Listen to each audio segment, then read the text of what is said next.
Welcome दोस्तों, आज की इस वीडियो के अंदर मैं आपको बताने वाला हूं कि अगर गाड़ी का मालिक कोई और है और उस गाड़ी को चलाने वाला थर्ड पर्सन है, उससे कोई दुर्घटना हो जाती है तो इस मालिक की क्या जिम्मेदारी होती है।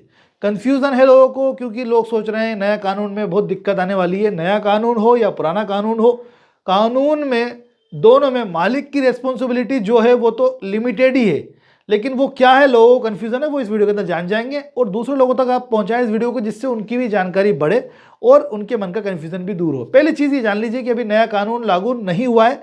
जिस दिन लागू होगा उस दिन उस पर बात करेंगे। मैंने पहले भी वीडियो बना करके बताया कि किस तरह से उसमें पनिशमेंट बताया गया है, उस वीडियो को जाके देख लेना, आप चैनल पर मिल जाएगा आपको। तो मालिक की क्या जिम्मेदारी है, तो पहली चीज ये जानो, आपकी कोई व्हीकल चला रहा है कोई व्यक्ति, व्हीकल के अंदर साइकिल भी इंक्लूडेड है दोस्तों। तो ये नहीं है कि आप मोटर ड्राइवर्स वाले जो ट्रक ड्राइवर है उनको इंक्लूड किया गया है, साइकिल तक को लेके आ गया हमें।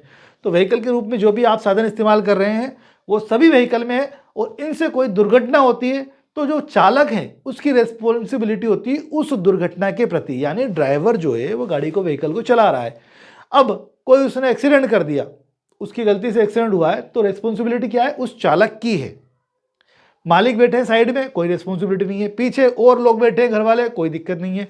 जो चला रहा है उसके खिलाफ ही एक मामला कानून में जो क्राइम दर्ज हुआ है 279, 337 या 338, जो भी इंजरी हुई है उसके अकॉर्डिंग, या किसी की जान गई है तो 304 AIPC, क्योंकि आईपीसी लागू है ना वर्तमान में, उसके अकॉर्डिंग उस व्यक्ति के खिलाफ क्रिमिनल केस दर्ज होगा जो चालक है। क्रिमिनल केस में केवल और केवल चालक की लायबिलिटी, ये आप जान लीजिए पहली चीज। दूसरी चीज कि मालिक की रेस्पॉन्सिबिलिटी क्या है। अगर मालिक ने अपना व्हीकल कंप्लीट डॉक्यूमेंट से मतलब कंप्लीट नहीं किया हुआ तो जिम्मेदारी बढ़ जाएगी। मान लीजिए कि आपके पास व्हीकल है, रजिस्ट्रेशन नहीं है, तो फाइन होगा। फाइन की कार्रवाई मोटर व्हीकल एक्ट के अंदर बताई गई है। आपके पास क्या नाम से इंश्योरेंस नहीं है तो फिर फाइन की कार्रवाई होगी। आपने जिस व्यक्ति को व्हीकल दिया अपना चलाने के लिए तो फिर आप पे मालिक पे कार्रवाई होगी। उसके पास अगर लाइसेंस नहीं है तो यानी अगर डॉक्यूमेंट में कमी है तो उन कमी के कारण मालिक पे जो कार्रवाई हो रही है वो मोटर व्हीकल एक्ट के तहत हो रही है। उसमें केवल फाइन का ही प्रोविजन है, कुछ कंडीशन में पनिशमेंट सजा भी है, लेकिन प्रैक्टिकली आपके विरुद्ध फाइन करती है कोर्ट जब भी इस तरीके का कोई चार्जशीट आती है। अगर आपने कुछ कमी छोड़ दी, मान लीजिए आपकी व्हीकल है जिसको परमिट की आवश्यकता है, परमिट नहीं है तो भी फाइन हो जाएगा।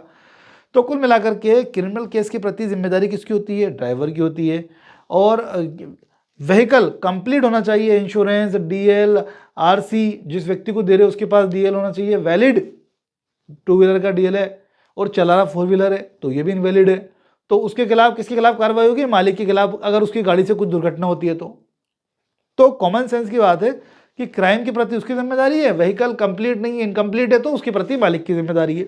इसके अलावा अगर उसकी गाड़ी से कोई एक्सीडेंट हुआ, किसी की जान चली गई और इन डॉक्यूमेंट में कुछ कमी थी, या तो इंश्योरेंस नहीं था, या जो व्यक्ति व्हीकल को लेके गया था मालिक से उसका व्हीकल का उस बंदे के पास लाइसेंस नहीं था, तो उस कंडीशन में आपकी गाड़ी का इंश्योरेंस है तब भी मालिक पे क्लेम आएगा और उस ड्राइवर पे आएगा क्लेम जो चला रहा था। तो यानी इंश्योरेंस बहुत इंपॉर्टेंट चीज़ है, लेकिन साथ ही लाइसेंस भी बहुत मस्ट हो गया। इंश्योरेंस करा रखा तब भी क्लेम आ जाएगा आप दोनों पर।